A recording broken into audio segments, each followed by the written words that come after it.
offer. Well, if you say it's rumors then, isn't it?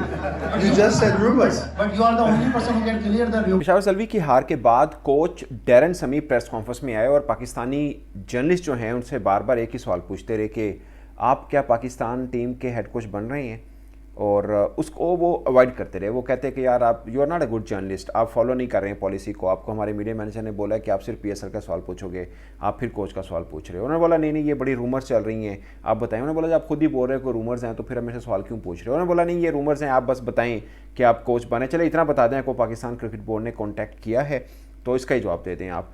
तो Sami जो थे वो इस सवाल को अवॉइड कर रहे थे।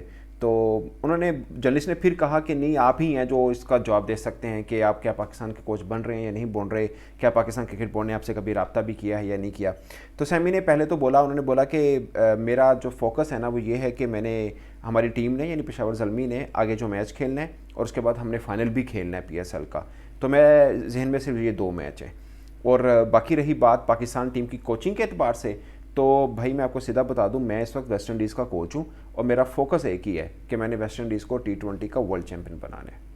तो कराची के स्टेडियम के अंदर बैठ के उन्होंने ये भी बता दिया कि भाई मेरी तैयारी ये है कि मैंने अपनी टीम को वर्ल्ड चैम्पियन बनाना है और आप भी तैयार रहें। अब West Indies team different team बन के आएगी, ये बात मैं अगली खुद ही बोल रहा हूँ क्योंकि उनका बात का मतलब यही था। उन्होंने क्या बोला वो शॉर्ट दिखाता हूँ, और उसके बाद उन्होंने बाबर आजम को कप्तानी के गुर पर क्या बात की कि मैंने बाबर आजम को क्या कहा है कि कप्तानी किस तरह से करनी है, वो भी मैं आपको बताऊंगा, मगर पहले ही छोटा सा क्लिप देखें। Darren, this is me, Ali Salman from GTV. A lot of speculations and rumors are circulating here in media regarding the appointment of a white ball coach of Pakistan national team.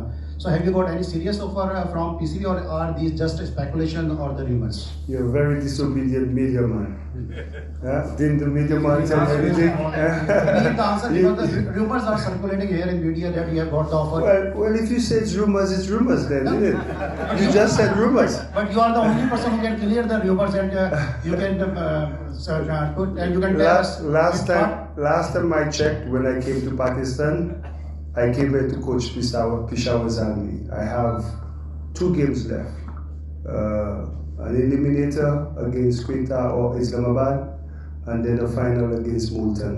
That's all my focus is on right now. And as far as I know, I'm contracted with the West Indies, and we have a World Cup to win at home. So I don't know where you get that from. दोस्तों बात अब करते हैं, उनसे सवाल हुआ कि बाबर आजम कैसे कप्तान हैं। एक जर्नलिस्ट ने पूछा कि पाकिस्तान के कुछ क्रिकेटर्स कहते हैं कि बाबर आजम तो स्क्रिप्टेड कैप्टन हैं और पर्ची पे लिख के चले जाते हैं और बस वही जो लिखा होता है उसी के मुताबिक कप्तानी कर लेते हैं। तो आपने बाबर आजम को कैसा पाया? उन्होंने बोला कि ना ये मतलब उन्होंने पहले इस एक्सप्रेशन दिए कि यार ये क्या आपने सवाल पूछा है, स्क्रिप्टेड कैप्टन से क्या मतलब। फिर उन्होंने ये बोला ज़रूर, उन्होंने बोला कि मैं जब खुद कप्तान था तो मैं भी कोच की सुनता था और मैं ड्यूरिंग कैप्टनसी सोच रहा होता था कि कोच क्या सोच रहा होगा इस वक्त। यानी उनका कहने का मतलब था कि कोच और कप्तान की हार्मोनी बहुत ज़रूरी है, उन दोनों का प्लान बनता है। तो कप्तान फील्ड के दौरान भी सोचे कि यार कोच के साथ जो डिस्कशन हुई थी या कोच इस वक्त क्या सोच रहा है, ये सब चीज़ों लेके चले। उन्होंने बोला मैं जब खुद कप्तान था मैं भी ये सोचता था। फिर उन्होंने एक ख़ास टिप बताई कि उन्होंने बोला मैंने बाबर को एक बात बोली कि आपने सुनना है, मतलब जिसे बोलते हैं ना कि डिक्टेटर टाइप कैप्टन नहीं होना चाहिए कि तू ये कर तो वो कर, आपने सुनना है लोगों की बातों को भी। मतलब कोई खिलाड़ी आपको मशवरा दे रहा है, कोई क्या दे रहा है, तो आपने उसको सुनना है। और फिर उन्होंने बाबर की कप्तानी की तारीफ़ भी की, जो कि हर कोच करता है अपने कप्तान की तारीफ़। उन्होंने बोला कि अच्छे कप्तान है। फिर उन्होंने साइम अयूब के ऊपर बोला कि हमें अंदाज़ा है कि वो कैसे क्रिकेट को चेंज कर सकते हैं, बट चूँकि उनकी टीम हारी थी और उनके पास अभी एक चांस है कि वो PSL का फाइनल अभी भी खेल सकते हैं। एलिमिनेटर टीम यानी इस्लामाबाद और कोयटा ग्लैडिएटर की टीम में से जो जीतेगा उसके साथ पेशावर खेलेगा, और फिर अगर जीता तो फाइनल खेलेगा ऑफ कोर्स मुल्तान के साथ। तो अपना एक दफ़ा फिर वो मुल्तान सुल्तान के साथ टकरा सकते हैं, मगर उस चीज़ के लिए उनको इंतज़ार करना है कि उनका अगला मैच किसके साथ होगा, कोयटा के साथ या इस्लामाबाद के साथ। और ये बड़ा इम्तिहान है बाबर की कप्तानी का भी और डैरन समी की कोचिंग का भी। मगर ये बात साफ़ है कि डैरन समी पाकिस्तान के कोच नहीं बन रहे हैं, उनका इरादा सिर्फ यही है कि वो वेस्ट इंडीज़ टीम को कैसे ऊपर लेके जा सकते हैं। तो दोस्तों यही अपडेट थी, मुझे दीजिए इजाज़त, अल्लाह हाफिज़।